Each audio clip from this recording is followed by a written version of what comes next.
Welcome back to this week's episode of Unlocked.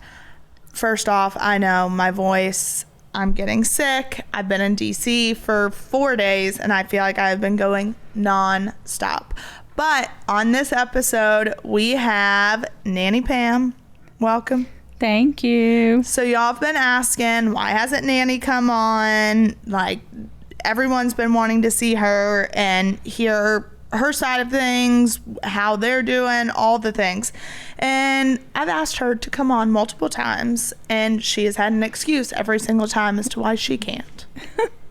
I'm camera shy, and you know that, Savannah. I can't help it. Well, you got to get out of it. I know. With all my family being in acting and shows. Yeah. And then I'm the Lone Ranger behind. But that's okay. See, well, we're getting out of it. I'm so, fine. Bear with me. All right. You'll be fine. Well, first off, look, I was going through, I had this drawer at my house. Hold on, because these were ones that I had. Hold on. But there's like so many pictures in here. Look. Oh, my gosh. I know. Like mom and dad. Yep. Then there's me, shocker. Yeah. On a motorcycle. Your pink motorcycle. Tomboy. Yep. Like all these photos I found. Oh, great. Yeah. I'm trying to see. But there was like so many. Look at that. Yeah. That was at Granny's. Oh my God. It's crazy too to see just like life, how it changed and the life we lived. Yep. Look at mom. I know. She was so young. Yep. It is crazy to see just all these photos. Yep. Look. Yep. I was a cute kid. I was You definitely were. the cutest kid. This is crazy to look back to at all these. Isn't that insane? Yep. Oh my gosh. I love looking at old pictures though. I know, me too. I could sit for hours looking at old pictures. Me too. And who was the picture maker, Savannah? Yeah, well, you're in none of them, so it was you. Right, exactly. Yeah. Yeah, you look back. I'm not in any of them really No. because I was always snapping pictures. No. It's so crazy to look at just, I don't know. Like, oh my gosh. Look. Me and Granny. Yeah. For sure. Yeah. My gosh. 27 years ago. So that was my great-grandmother. Yes. Yes. My mother, great-grandmother. Julie's grandmother, your great-grandmother. That is crazy. Yes. Oh my gosh. I didn't even look through these. I just found them in my drawer. Yeah. Holy cow. All right, so growing up, Nanny, mama. Oh, well, your mom was something else, I'm telling you. So, now remember, I was a child having a child. You were 18, right? She was born when I was 18. And that was like a normal thing back Your then. papa and I married when I was 16, almost 17. I was 16 when we married and turned 17. We got married in October 19th, 1971. That's crazy. And I turned 17 November 27th. And why did y'all do that? We were in love, Savannah. At 16? You don't even know what love is at 16, well, Nanny. we did, or we thought we did. So y'all got married. We got married. You were 17. Yes, I was a senior in high school. And then? So I went through the rest of the high school. I laid out a whole week when we got married. I laid out a week. We went to Atlanta. I laid out a week of high school. Oh, my God. I did, yeah. And then I came back married. So I couldn't change my name or anything. So I graduated in May of 72. And the day I graduated, we graduated on the football field, the high school football field. And I was out there, got sick, passed out on the football field. What? Yes. And one of the football players picked me up they took me to the doctor. I told them my doctor, and they just took me up to the office instead of the ER.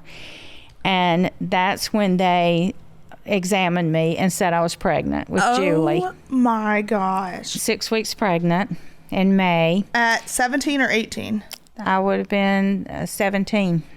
Oh my gosh. Yeah. And so I was in the doctor's office the rest of the day getting IVs because I was dehydrated. That's why I passed out. And then graduation was that night. So I went to graduation. So she was at graduation with me. She was at graduation with you. Yes, she was.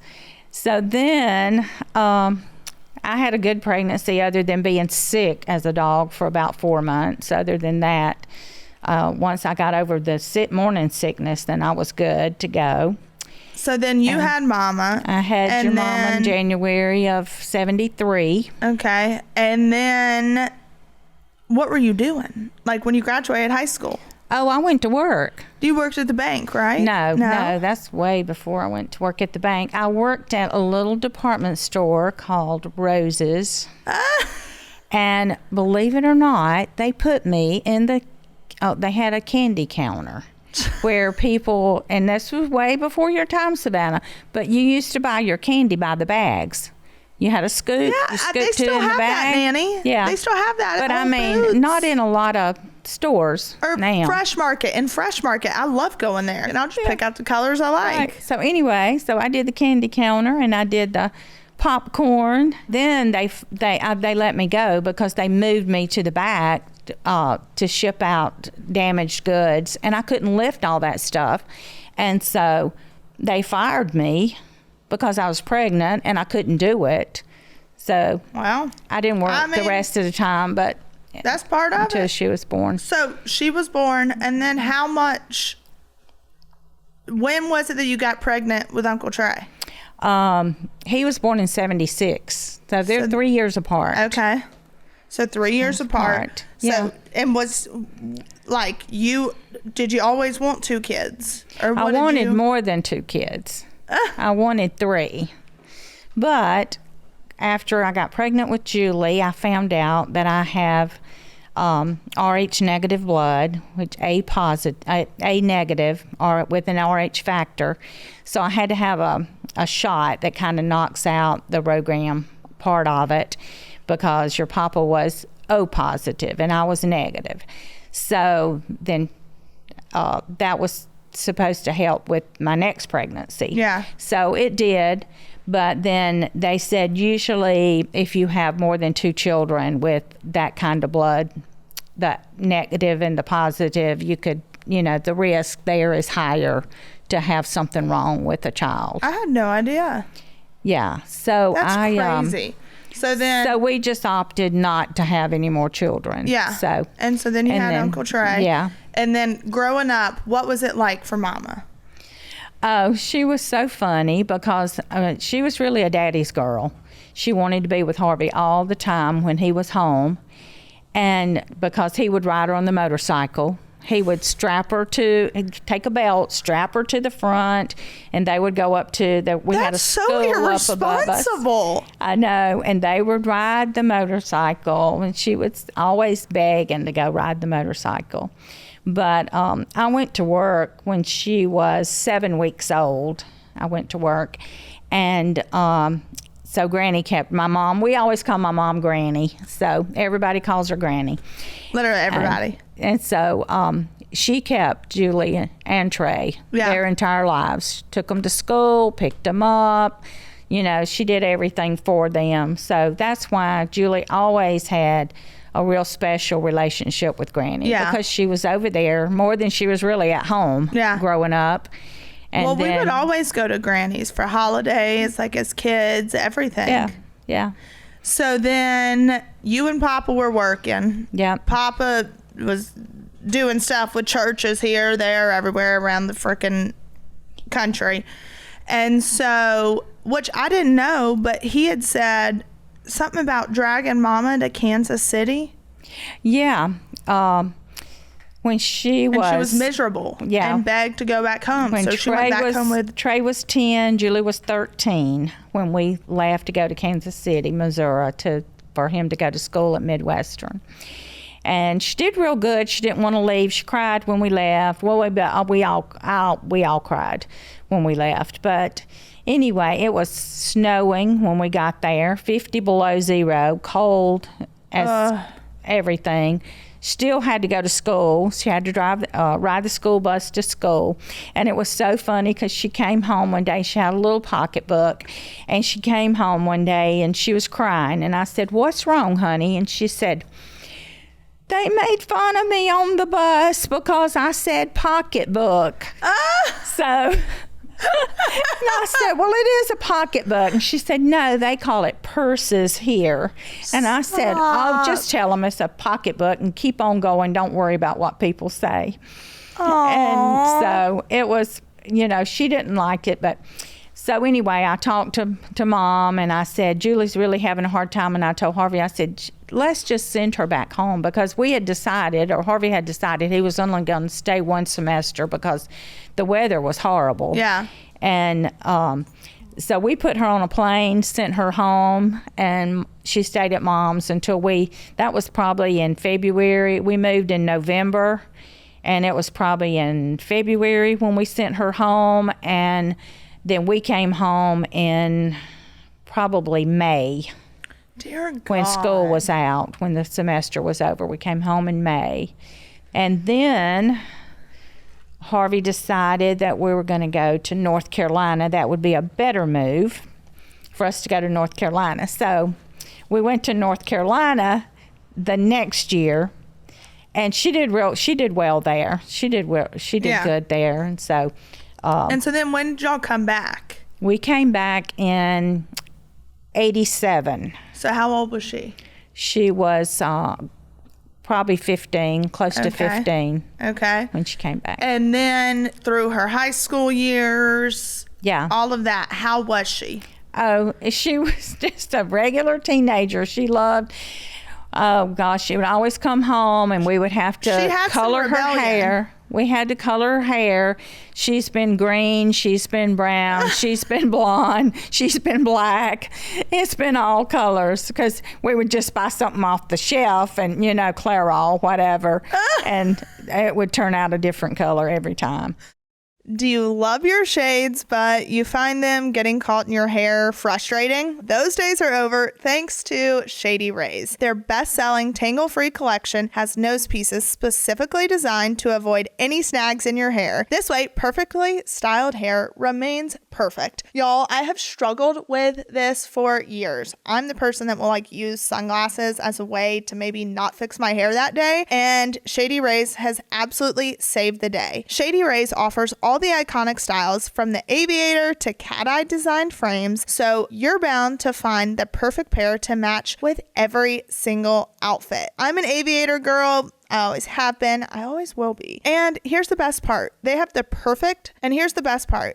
best protection program in all eyewear. Life happens and Shady Rays gets it. Whether you drop them, break them, or they mysteriously disappear, their lost and broken protection has you covered from day one. Plus, if they're not the perfect fit, no worries. You can exchange or return them for free within 30 days. It's risk-free shopping with fast personal support. With over 300,000 5-star reviews, that's a lot of happy customers. So start shopping for your next pair of sunglasses today and see why Shady Rays is the go-to choice. Exclusively for our listeners, Shady Rays is giving an amazing deal for the season. Head to shadyrays.com with code UNLOCKED35 for 35% off their premium polarized sunglasses. Snag your shades and get ready for summer fun. Go to shadyrays.com and use code UNLOCKED35 for 35% off polarized sunglasses.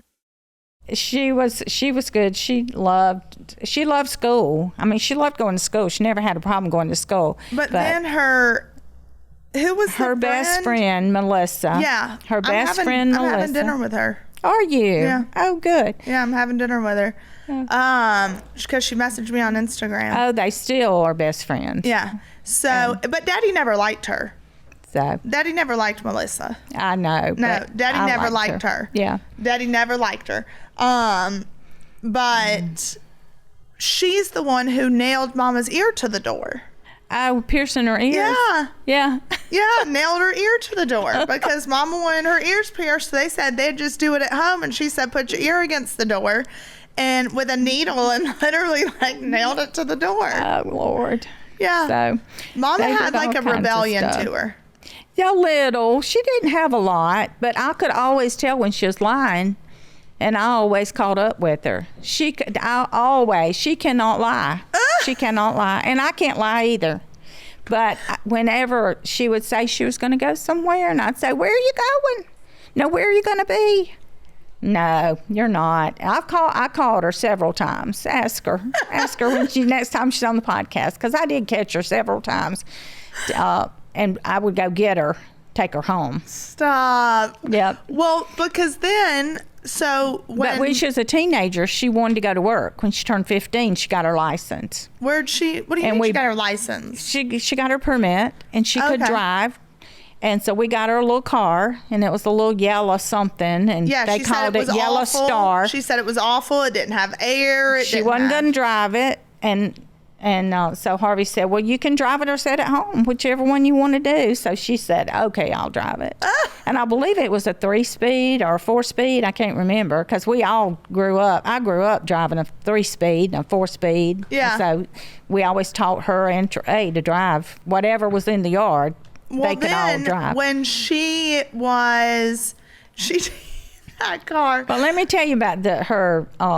She wanted to go. She went to Walmart, and she applied for a job, and she got a pharmacy tech job, and they loved her there. They loved her.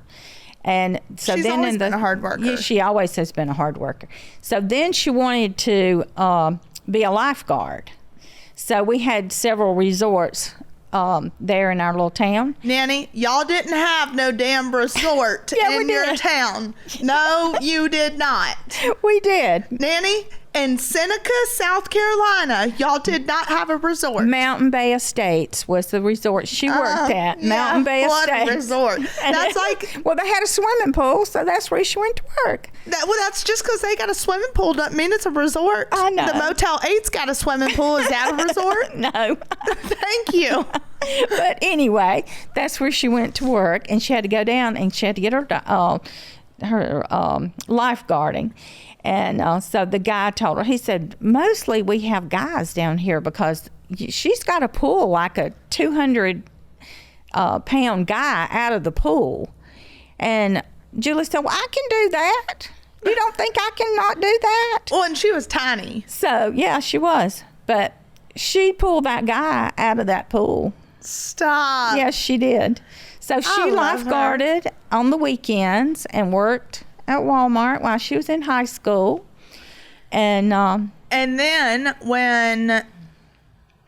because a lot of people don't know, but obviously we've seen how there's been tabloids written and there's been this, that, whatever.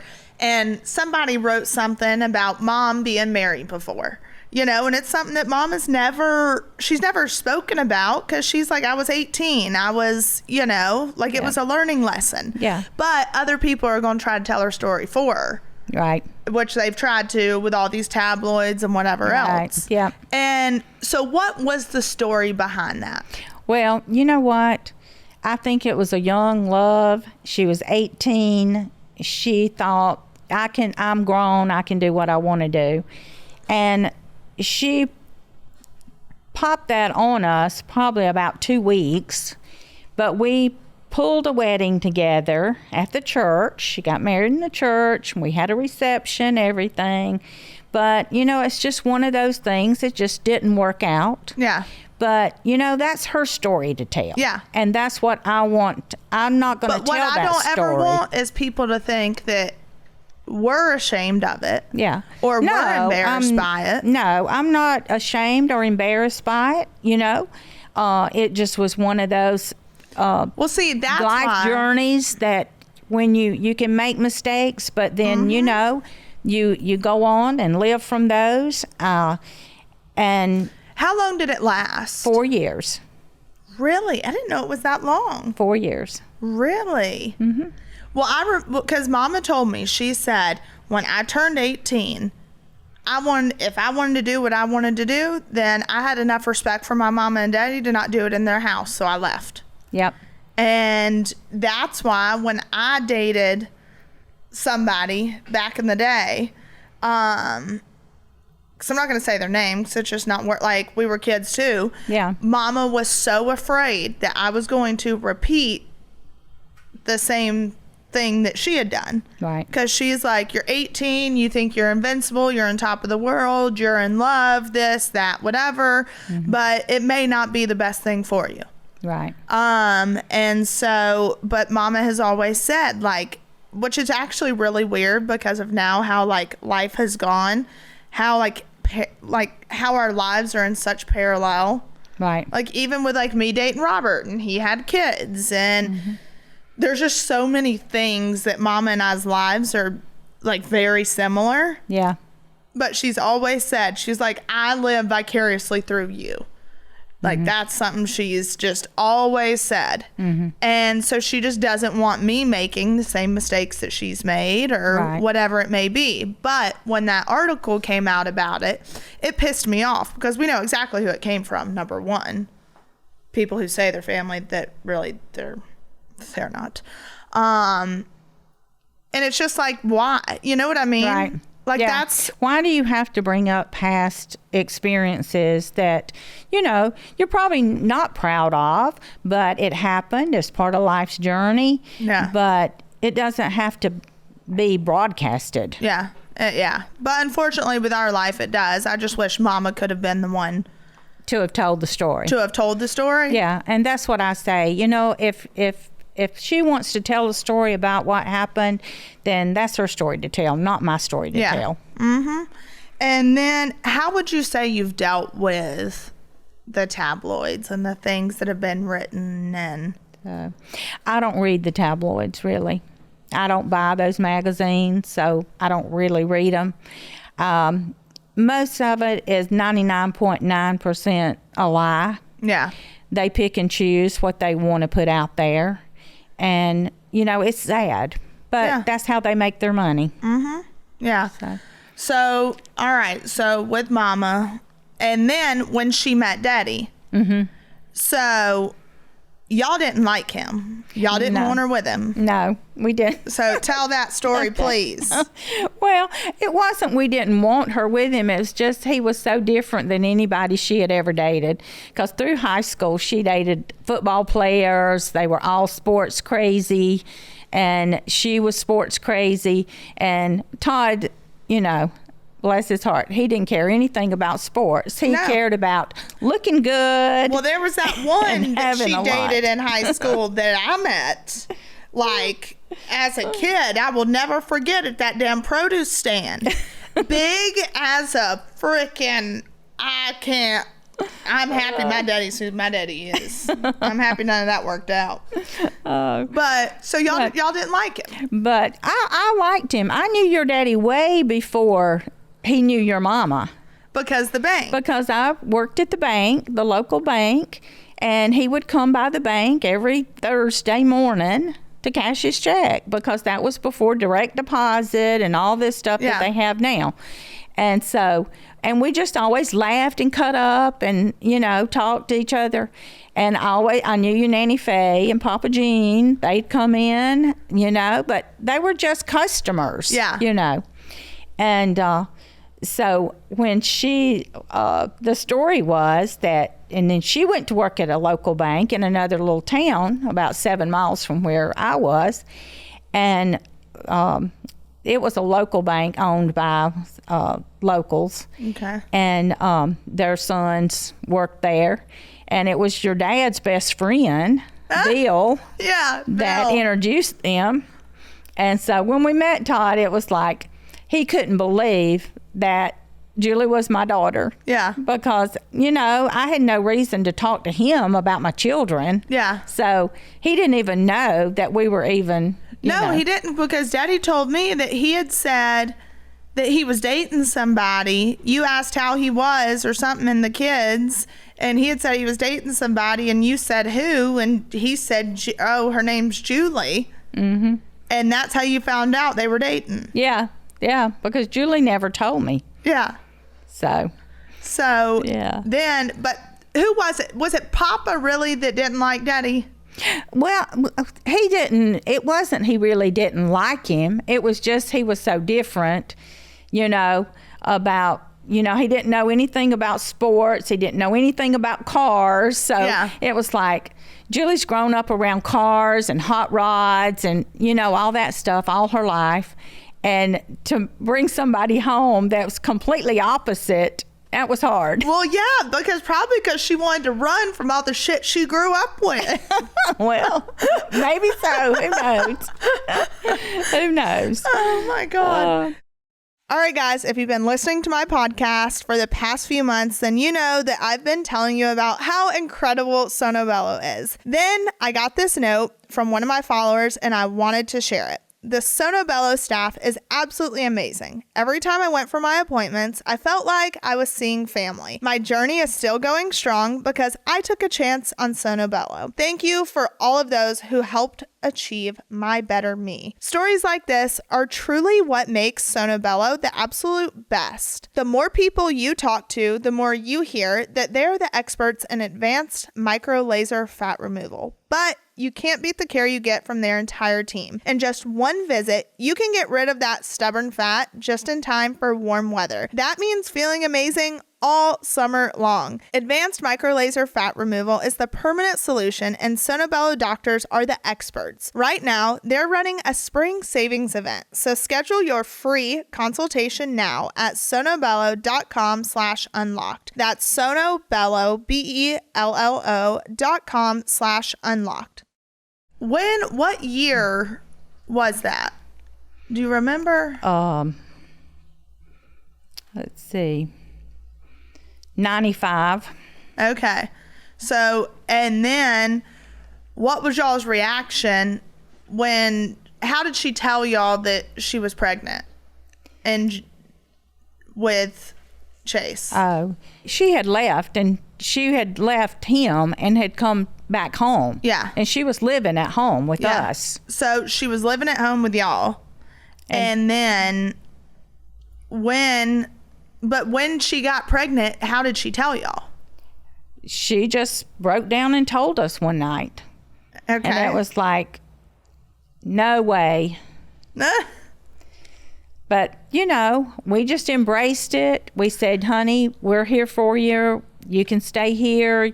We'll do whatever we can do to, with the baby, whatever, because at that point, they weren't married. No. So I didn't know if she was going to marry him or not. Yeah. But I wanted her to know that she had her mom and dad's support through the whole process, regardless of what happened. Well, and then they ended up getting married May 25th. Yes. And Chase was born June 1st. Yes.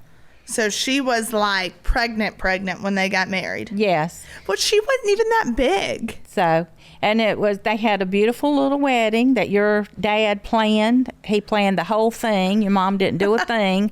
That's awesome. And it was in Greenville, South Carolina, and it was at a house, and it had a courtyard, and he had somebody there playing the harp, and all the chairs were set out, flowers. I mean, it was really a nice wedding, especially really nice for that wedding. time. Yes. Yeah, especially for that time. Mm-hmm. And then they had Chase, and then I guess 5 months later, they moved to Anderson. They bought their first house. We had land there in Crossroads, and so we gave them 2 acres of land, and they didn't want it. They wanted it, but they said they'd never live there. So we said, we're giving this to you. There's no stipulations. You do what you want to with it. So they sold it to the neighbor that lived next door. Okay. He wanted to buy it to put his cows on. And so that's how they got the money to pay down to buy their first house. Okay. Was from the land that we gave them. And they bought a cute little house in Anderson. that had a pool. And so, of course, what did your daddy do the first thing? What do you think he did? Started tearing out stuff. Replacing the floors, tearing out wallpaper, putting up new wallpaper. And then they had a pool, and so Harvey was scared to death that Chase was going to get in the pool and drown. Oh, my God. So he took him to the YMCA in Anderson, and I think he was 16, 17 months old. And that's when he learned to swim. And the hardest thing that they had to do was he had to drop him in the water, and he had to swim across the pool. Yeah. But he did that. No, of course he did that for Chase. It doesn't shock me. If it has to do with Chase, he's going to do it. So then 5 months later, she's pregnant again. Pregnant again with you. So then she was born, and I was born at the same hospital as Mama. I'm the only kid that was born at the same hospital. Yeah. Yep. In Seneca. Yep. So then I was born, and where were they at that? Like, we were obviously in South Carolina. Yeah. But when did we move to Atlanta? Still in Anderson. We're still in Anderson. They moved to another house in Anderson. After you were born, they moved to another house in Anderson. And then, I guess probably a couple of years. Yeah. Because I don't ever remember that. They came to church. Yeah, Julie was, and Todd and Chase, and you were at church. You were 7 weeks old. That's crazy. And I took, you probably don't even remember it. Well, I know you don't remember it, but you've probably been told. But Papa and I took you and Chase to Gatlinburg, and you were I don't think you were, but just a couple of months old. Really? Yeah. Went to Gatlinburg and Pigeon Forge and stayed, and just I was went to different places. I was a pretty baby. Chase looked like a monkey. Chase was not cute. Oh, Savannah, you both were cute. Chase was not a cute baby. But then he got when he first came out, he was not cute. And then he got cute when his hair turned blonde, and he came out with a head full of hair. But y'all loved each other. Y'all played together so good when y'all were little. We fought like cats and dogs. No, you did not. When you were like, he was 1, you were 2. Okay, 2 and 3. As we got older, we fought like cats and dogs. Oh, yeah. And he would always torture me and shoot me with airsoft guns and throw rocks in front of my bike and let me flip. And, he would torture me. He would. You don't remember that picture we've got of my eye to where there's a huge scab right here? Because he, I think, threw a rock at my face. Yeah, he tortured me. And then y'all moved to Atlanta. You probably don't remember, but we came. I would get off work at 6 o'clock because we were open till 6. Your papa would pick me up at 6 o'clock. We would head to Atlanta, and your mom would have y'all's stuff ready, and y'all would come back to the house and stay, and y'all would always go to church. Y'all went to church with us every Sunday morning, Sunday night. And then when we got finished with church on Sunday night, we brought y'all back. Yeah. But also, too, but then the older I got, the more I stayed with Nanny and Papa, and Chase stayed with y'all. Yeah. Then you started wanting to go up to your Nanny and Papa's, and Chase wanted to stay with us. So we would come and get y'all, and we would take you by your Nanny and Papa's, drop you off, and Chase would go with us, and then we'd come back, pick you up. Because I was always their favorite, and he was always your favorite. Yeah. Yeah, you were always. No, you're supposed to say no. That's not true. Oh, I thought you were talking about your Nanny Faye and them. Your Papa Gene was. You were your Papa Gene's favorite. Oh, I was. And Chase was Papa Harvey's favorite. Yes, 100%. Yeah. But no, Gene. I think that I have always tried my best to treat y'all equally, all my grandkids. Yeah, you have, but you let Papa influence you too much. Well, I don't. I'm going to do what I want to and treat my grandkids like I wanted Literally, to be treated. Papa Gene and I would get on that lawnmower. He had this big orange lawnmower. Remember, we'd ride it down the sidewalk to that corner store? Yeah. That was, dear God, we sound so just backwoods when we talk about riding a lawnmower to the country store. Yeah. I cannot. And then I would remember Papa Gene would take me to catch fish. Yeah. with Smokey? Yeah, I think so. And yeah. I'd bring them back and I'd put them in the bathtub. Yeah. And just watch them swim and till I got bored. I don't know. Yeah. Like when you look at how much life has changed. Yeah. Like my kids would never be catching fish and putting them in my bathtub. No, thank you. That is the nastiest thing in the world. But y'all lived really normal lives at that time. We did. Y'all lived the normal, just everyday life of the way kids grew up. Yeah. I think, but like kids don't grow up that way anymore. No, they don't, because y'all didn't have cell phones, y'all didn't have computers. Yeah. We did, we could sit down at the table and eat and talk. Yeah. Everybody wasn't texting and on their phones like they are now. You can never get together with your family now that they don't have a cell phone in their hand and they're answering it or they're texting the entire time. And that's sad because, people bring their kids in the store. They've always got a cell phone watching a movie, or they got their little iPads thing going on or whatever. So, it's a lot. it's a lot. It's a lot. It's a lot. It's and changed. So then obviously life changed a lot because mom and dad hustled. They worked. They built a gorgeous life for us. Yeah. We had the best education. We had. You remember going to California when we went to California and Papa and I went with y'all? Yeah. It's like we just did you so were probably much. 6? Yeah, I was young. Because you were kindergarten. Yeah, I was young. I really don't remember much, but the two things I do remember were super traumatic. When there was the dead bird on our front porch. Yeah. You remember that? And then when I got food poisoning from eating popcorn shrimp in the cafeteria at school, so that's why I would never eat it ever again in my entire life. It's the only things I remember about being in California then. You don't remember doing the pumpkins? Everybody carved their pumpkins. Oh, yeah. And then whenever dumbass threw them down the hill and Dad made him go get them and was like, no, that's not where it goes. You don't just throw it. Yeah. Yeah, I got pictures. There's pictures somewhere of all that. And during that time, we grew up next to Wayne Gretzky and his kids, and we would all be outside riding bikes, playing. Yeah. And you remember Dad would always put me in those parachute pants that had the ties at the bottom. Yeah. And they got stuck on your bicycle. On my bicycle.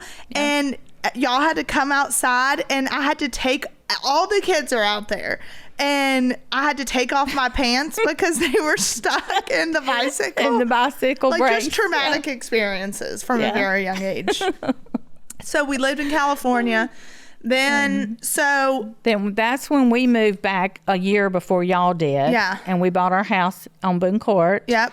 And then y'all moved back, and that's when y'all moved to Roswell. Yeah. And had the house there. Yeah. So then, we lived. To me, it was a normal life, but that was not normal. Just like we grew up very privileged. I really don't ever remember a time to mom and dad not having money. I don't remember it. Yeah. Well, there was a time that they didn't. Well, yeah, there was a time they were washing dishes in bathtubs, and because they were redoing a house so they could turn around and sell it. And so there was a time they definitely didn't, but I don't ever remember it. And I think probably that's just them being the parents that they are. Yeah. They felt it, but we never would. Yeah. Exactly. And then obviously everything kind of went up in smoke. You worked for Dad at a point in time. Yes. And you warned him about Mark. I did. You warned him because you saw stuff and you were like, something's not adding up. And that's why Mark wanted you gone from the business. Yeah, and I was the first one to get laid off because they had a big layoff. I was only there 3 months, but I saw it from day one. Yeah.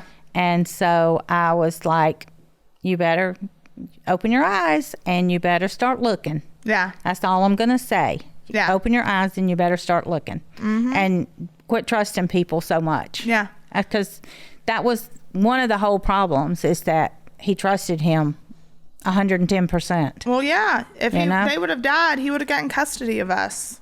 Yeah. That's literally how it was in their paperwork. Yeah. Which is scary. Yeah. But yeah, they had a big layoff, and I got laid off. So That's when I went back to the bank, because the bank that I worked for closed. It was the first bank in Georgia to fail. And then another bank took us over, and I didn't like working for that bank. So Yeah. he said, come work for me. Yeah. But it didn't work out because they wouldn't train me on the things that You needed to be trained on, because Mark didn't want you to be able to have access. and he knew, working in the banking industry, I was good with numbers, and I was good with discrepancies and all that. So Yeah. I never got the opportunity to do it. But That's insane. So you saw it. And Yeah. then, so I guess like fast forward, obviously everybody knows about all the legal stuff, but Mom going to prison, what was that like for you? that was the second most heartbreaking thing in my life. Yeah. Losing Trey was the first. And then And what year was that? Trey, Yeah. 2002, May 6th. Okay. May is not a good year for me, a good month for me. I Yeah. hate May. I'm hoping that that's going to change around, and Yeah. there's something going to happen really good in May. I don't know that, but I Yeah. keep praying for it. But, I don't know. But my dad died, 6 days between Trey and Trey died on the 6th. My dad died on the 12th on Mother's Day. You remember that? Of the same year? Yeah. So Six- I remember, like, You would have been 5. So I remember at Uncle Trey's that there was a service or something out, like, in the yard. So, wasn't there? Like, didn't y'all do something out in the yard? Like a I did a little picnic for the kids. Remember, Yeah. Austin came. Yeah. So I And, remember, I remember and that. we were sitting out on that little patio and put a blanket down, and we had food, and y'all were eating. Yeah. that. So I remember that. Yeah. And then when But the funeral was at the funeral home. yeah, but I just remember. Yeah. I'm just saying, like, around all that, Yeah. I don't remember a lot. Yeah. But I also remember when your dad died. I remember going to Granny's house, and there was ambulance and everything there. Yeah. He had a massive stroke in 6 days. And it was Mother's Day, the 12th. And he was brain dead. So we had to make the decision to take him off the life supports, because they had put him on life supports when they got him to the emergency room. And so, that was, people say, and I've always said, God never puts more on you than you can stand. But I was like, God, where are you during this time? Because, how can somebody go through all this? Because we were so devastated with Trey's death. And then, Dad was okay. There was nothing on Saturday night. They were spending the night at they didn't spend the night, but they were at my sister's that night. And he was fine. And he was fine. He was eating chocolate ice cream at 10 o'clock. And by 1 o'clock, he had a massive stroke and was brain dead. So obviously, Uncle Trey passing away. I don't know how any parent gets through that, but They never do. They never recover from it. It's something that's always going to be there. You don't recover from that. how old was Uncle Trey? 25. 25. And my dad was 85. That's weird. So Yeah. that happened, and then Mom goes to prison, and I've heard you compare it. It's like you've already lost a child, and this was like a second. Yeah. It's like a loss. And it's like, you're in prison too, because, Julie and I, we may not have seen each other every day, but we talk to each other Yeah. at least 3 or 4 or 5 times a day. That was me and Mom. I always knew she was there. She had my back. She was always doing stuff for me, sending me stuff. And it was like, what am I going to do without her? Yeah. And I had never been faced with anything like this, and they hadn't either, because they had never been in any kind of trouble. Julie, her whole life had never been in any kind of trouble. As far as I know, your dad had never been in any kind of trouble. No, it Dad was just punched somebody one time because he spit in his face, but that was it. But it's like, how are we as a family going to get through all this?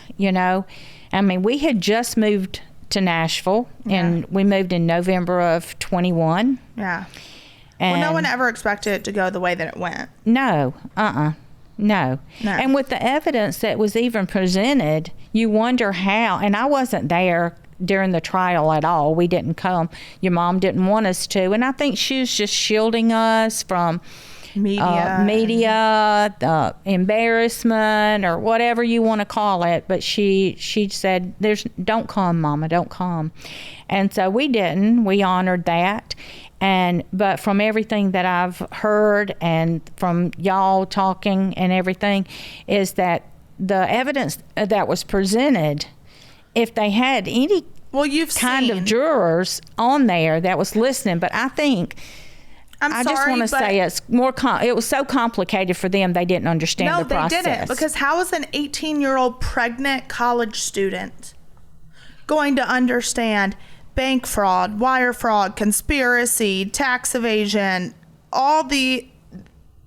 Yeah. They're not. They're not. No. And this 18-year-old pregnant college student literally had the nerve to say, "Oh, they're guilty. I need to get home to my baby shower." This is the rest of someone's life. Yeah. That you're deciding. Mm-hmm. So that, I think, these jurors and jury selection, and people are like, "Oh, you could have X'd them out. You could have done this. You could have..." We did, but you only have a certain amount of individuals that you can do that to. And so obviously you're going to do it to the ones that say, "Oh, if they're guilty, they get the death penalty." And you're like, "What?" Someone literally said that during jury selection. And we're like, "All right, you're gone." Like... And I thought that when a jury was picked, that it was your peers, that it was under the same kind of and it should scrutiny. It should that, be, but it's not. They knew what was going on. No, And so, the whole thing was crazy. And like I've said, with the bank fraud, like I said, you worked at a bank. Mm-hmm. If you're saying someone did this, show us the loan documents. Mm-hmm. Where were they? Yeah. They never showed a single loan document. It's just crazy. Yeah. But with Mom being gone, y'all have gone and visited. Over 100 times we've gone. Yeah. Because the first year we went every single weekend. Well, yeah, because she had unlimited visits. Unlimited visits. And then, so we would go because it was close for us to go. We could go in one day and come back, and that's what we did.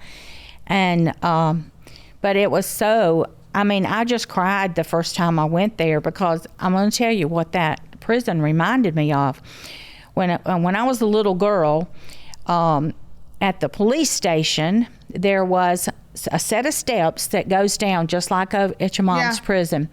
Little steps that go down. And that's where the place that we went and got our shots when we were growing up. We would go down and, it was I can't even think of the name of it, what it is, but it was like where people went to get all their shots and stuff at that time. There was a nurse that worked down there, but it was just a facility down in the basement of the police station. Yeah. And that's exactly what that reminded me of. Going down those steps to visit Julie reminded me of when we used to go down those steps when Mom was taking us to get our vaccines and stuff. But I was so impressed how your mom has handled this whole 2.5 years. She's just been resilient. She has stayed positive. She's stayed focused, even though I know her heart's been breaking because of all the things that she's missed with you guys. Grayson's 16. He was 16 when she left. Yeah. And now he's getting ready to turn 19. That's crazy. You know, and the things that y'all have gone through, with Nick and with all, the losses and stuff that have happened, well, it was like during the 2.5 years. With the Nick thing, and then when Robert and I broke up, and when Mom was like, "I just want to be there. I want to..." Yeah. Just through all of it. Yeah. And she can't. Yeah. She wasn't at Grayson's graduation. She wasn't at, Yeah. Grayson going to college. Yeah. And the sad part about that is you can never get those things back. They're gone. They're in the past. Yeah. And that's why I think we have to, as a family, pull together, forgive, and try to move forward. And because we're not promised tomorrow, and nothing we can do about yesterday, and we can only live for today. Yeah. So we need to do the best job that we can living for today and keeping our faith and trusting in God, because I will have to say that through my faith in God and Him, I know being by my side through all of this is the only way I have stayed sane and been able to move forward. Yeah. Because it's been a lot. It's been a lot. And Harvey and I are old. I mean, I'm 70, he's almost 75.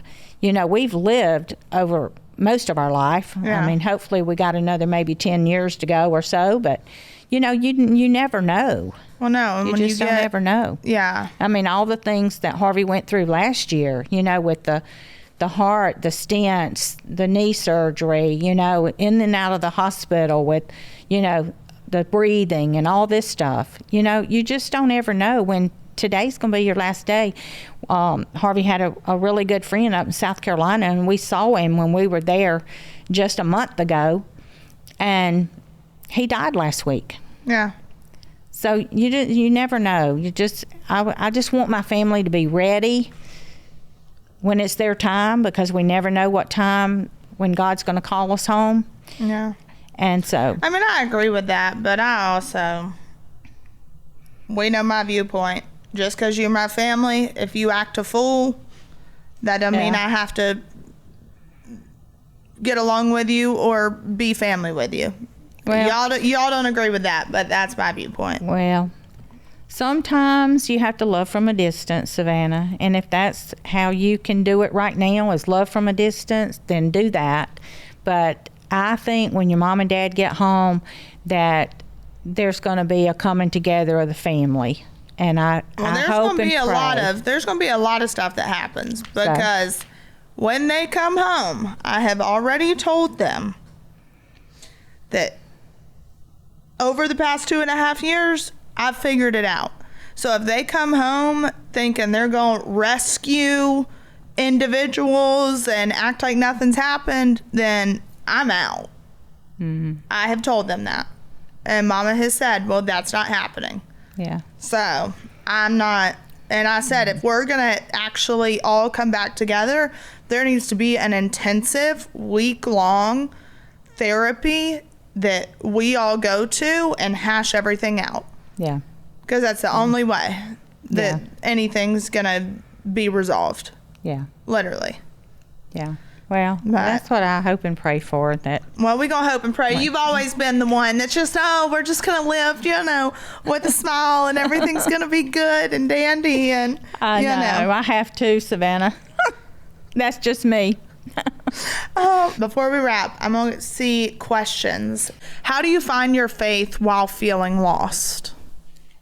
I think that comes through prayer, through reading the Bible. I have a lot of friends in South Carolina that have been major supporters of me. They've called, they've checked on me, they've texted me every day.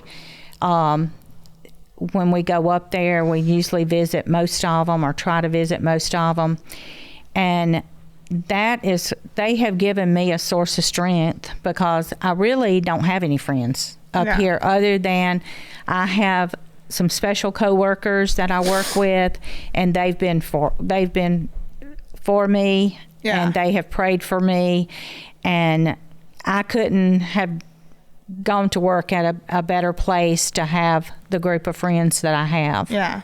Best tip for guiding adult kids on hard decisions? Oh. Again, you're not really good at this. I'm not good at this. No, because you're just all about letting people be happy and live their life how they want to live it, and you don't ever have an opinion about it. Yeah, but why is that? I've always just, it's all going to work out. I just feel like it's all going to work out, and I've always tried to lead by example. I hope I have been a good example of a grandmother to you, as you grew up as a child, as a teenager, as, you know, a young adult. I hope you could always come back and say, you know, that I had a good influence on you. Yeah. Well, yeah, you have. You've always been like the sweet and kind and just soft spoken. But there are times that I'm like, I wish she'd have a voice. Yeah. Yeah. And that's probably a flaw that I have. Do you think why do you think that is? So I think it's just the generation that I grew up in and the way I grew up. That's what I was going to say. I mean, I think it's just the times and the way that I grew up. And because now it's like women are to have a voice. Yeah. Women can do what a man can do, but it was not that way. Not that way. No. Not in my generation. You were quiet. I mean, you the husband pretty much did everything. I would not have survived back then. No, you wouldn't have. So that was good that you weren't born back then. Thank God. Thank God. I would not have survived because I would have told so many people off. But no, remember though, if you had been born back in that time, you would have been more like me. I'm happy I was born when I was born. I'll take it. Okay. All right. So, well, you finally came on. Yeah. See, you're not as camera shy anymore. I know. I enjoyed it. Thank you for keeping on and asking me to come. So. Well, I love you. I love you too.